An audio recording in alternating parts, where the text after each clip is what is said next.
Hello friends, welcomes to ions garden. இன்றைக்கி நான் எங்கள் தோட்டத்தில் விளைஞ்சிருக்கிற அந்த மணத்தக்காளி கீரையை அறுவடை பண்ண போகிறேங்க. என்னுடைய சேனல் உங்களுக்கு பிடிச்சிருந்தா எனக்கு சப்போர்ட் பண்ணுங்கள், சப்ஸ்கிரைப் பண்ணுங்கள், ஷேர் பண்ணுங்கள். இன்றைக்கி நம்ம ஏற்கனவே நான் போட்ட ஷார்ட்ஸில் என்னுடைய மணத்தக்காளி கீரை செடியை நான் விதைக்க போகிறேன்னு போட்டிருந்தேங்க. இப்போ பாருங்கள், என்னுடைய மணத்தக்காளி கீரை எவ்வளோ தளர்ந்து அழகாக இருக்குது பாருங்கள். இதை ஏற்கனவே 2 தடவை நான் இதிலேருந்து கீரை எடுத்துட்டேங்க. அதை உங்களுக்கெல்லாம் காமிக்கலை. இன்றைக்கி நான் கீரை அறுவடை பண்ண போகிறத உங்களுக்கு நான் காமிக்கணுங்கிறதுக்காகங்க இந்த வீடியோ. இங்கே பாருங்கள், எவ்வளோ தளர்ந்து அழகாக இருக்குது பாருங்கள். பார்த்தீங்களா, எவ்வளோ அழகாக இருக்குது பார்த்தீங்களா. இதை நான் இன்றைக்கி அறுவடை பண்ண போகிறேன் பாருங்கள். நம்ம இந்த கீரையை ஒவ்வொரு நாள் நம்ம கட் பண்ணி எடுத்தோம்னாக்க அது மறுபடியும் நம்ம தளிர் வராதுங்க. அதனால் இங்கே பாருங்கள், அதனால் இந்த பாருங்கள், இதே போல் கட்டர் வச்சு நம்ம கட் பண்ணி எடுத்தோம்னாங்க அந்த இடத்துலேருந்து மேற்கொண்டு தளிர்கள் வரும். நம்ம கீரை நல்லா தளைஞ்சு வருங்க. அதனால் நல்லா கட் பண்ணி நான் எடுக்க போகிறேன் பாருங்கள்.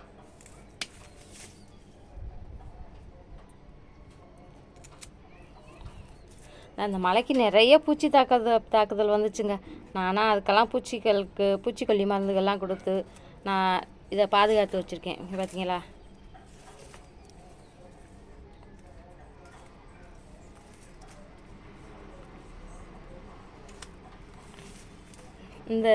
இந்த கீரையெல்லாம் இவ்வளோ தளண்டு வர்றதுக்கு என்ன காரணம்டா, நான் வாரத்துக்கு ஒரு தடவை பஞ்சகாவியம், மீனமிலம் இது 2 தாங்க ஸ்ப்ரே பண்ணுவேன். அப்பப்போ ஸ்ப்ரே பண்ணிவிட்டு கொஞ்சம் மண்புழு உரம், ஆட்டு எரு இது உரங்கள் கொடுப்பேங்க. அவ்வளோதாங்க இதுக்கு நான் ஸ்பெஷலாக பண்ணுறது. வேறு எதுவும் இதுக்காக ஸ்பெஷலாக ரெடி பண்ணுறதில்ல. ஆனால் அதுக்கே பாருங்களேன் எவ்வளவு அழகா. ஏன்னா கீரைகளுக்கெல்லாம் அந்த பஞ்சகாவியம், மீனமிலம் அவ்வளோ அது போதுங்க. நம்ம ரொம்ப மெனக்கட வேண்டிய அவசியம் இல்லை. கீரையை பொறுத்த வரைக்கும் நம்ம ரொம்ப மெனக்கட வேண்டிய அவசியமே இல்லைங்க. இதே போல் நம்ம கட் பண்ணி எடுத்துட்டோம்னாக்க இந்த கட் பண்ண இடத்துலேருந்து மறுபடியும் நம்ம துளிர்கள் வரும். தளிர்த்து வந்துச்சுன்னா நம்மளுக்கு நல்ல செடி வளர ஆரம்பிச்சிருங்க. கீரை செடி வாரத்துக்கு ஒரு தடவை 2 தடவை நம்ம கீரை எடுத்துகிட்டே இருக்கலாங்க. பார்த்தீங்களா,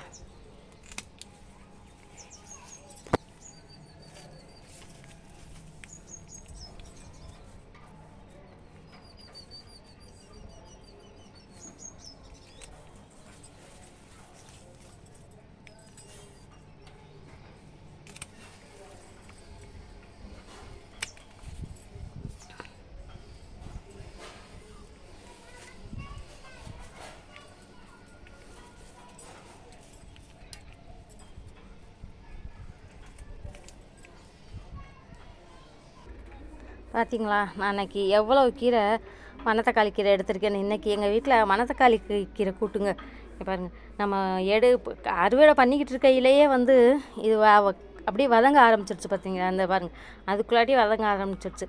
ஏன்னா நம்ம இயற்கையான உரங்கள் கொடுக்குறதுனால இது அவ்வளோ செழுமையாக, அவ்வளோ பச்சைன்னு எவ்வளோ அழகாக இருக்குது. பார்த்தீங்களா, இன்றைக்கி இந்த மணத்தக்காளி கீரை கூட்டு தேங்காய் பால் ஊற்றி நாங்கள் எங்கள் வீட்டில் மணத்தக்காளி கீரை கூட்டு பண்ண போகிறோங்க. இதில் உள்ள காய்களையெல்லாம் ஆஞ்சு நம்ம வெயிலில் காய வச்சிட்டோம்னா நம்ம அப்படி புளிக்குழம்புக்கு போட்டுக்கிடலாங்க. இது கீரை மட்டும் இல்லைங்க, இதில் உள்ள காய்களும் எங்களுக்கு உபயோகமாகும். நாங்கள் புளிக்குழம்புல போட்டால் அவ்வளோ டேஸ்ட்டாக இருக்குங்க. இன்றைக்கி எங்கள் வீட்டில் மணத்தக்காளி கீரை கூட்டு தாங்க பண்ண போகிறோம். உங்கள் வீட்டில் என்ன கூட்டு பண்ண போகிறீங்க? என்ன கீரைங்க? உங்கள் தோட்டத்தில் நீங்களும் என்ன கீரைகள் வச்சுருக்கீங்க, என்ன இது காய்கறி வச்சுருக்கீங்கிற எனக்கு காமிங்க. ஏன்னா எனக்கு காய்கறி வைக்கிறதுக்கு என் தோட்டத்தில் வழி இல்லை. ஏன்னா குரங்கு தொல்லையினால் நான் காயெல்லாம் வைக்கலைங்க. இந்த மணத்தக்காளி கீரையும் பொன்னாங்கண்ணி கீரையும் தாங்க வச்சுருக்கேன். வாரத்துக்கு ஒரு தடவை மணத்தக்காளி கீரை ஒரு வாரம், பொன்னாங்கண்ணி கீரை ஒரு வாரம் மாற்றி எடுத்துப்பேங்க. இதுவே எனக்கு ரொம்ப சந்தோஷமாக இருக்குது. இந்த 2 கீரைகளையும் வச்சு எடுக்கிறதே எனக்கு ரொம்ப சந்தோஷமாக இருக்குங்க. இதே போல் ஏதோ ஒரு சின்ன இடம் இருந்தால் கூட அந்த கீரை வைக்கிறதுக்கெல்லாம் ரொம்ப இடம் வேணுங்கிற அவசியமே இல்லைங்க. ஒரு சின்ன இடம் இருந்தாலே போதும். ஒரு தொட்டியில் நம்ம கொஞ்சம் மண் அள்ளி வச்சுட்டோம்னா நமக்கு மண்ணில் போடுறது வீணாகாதுன்னு சொல்லுவாங்க. மண் நம்மளுக்கு பொண்ணாக மண்ணை நம்ம கை வச்சோம்னா அது நம்மளுக்கு பொண்ணாக மாற்றி தரும்னு பழமொழி சொல்லுவாங்க. அதே போல் நம்ம சின்ன தொட்டியில் மண் அள்ளி வச்சு நம்மளுக்கு வேண்டிய கீரைகளை வச்சுக்கலாங்க.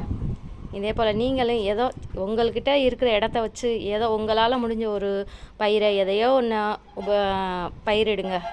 கீரை செடிகளோ இல்லாத காய்கறி செடிகளோ உங்களால் ஏதோ ஒரு முடிஞ்சது ஆரோக்கியமாக நம்ம நஞ்சு இல்லாத காய்களை சாப்பிட்லாங்க.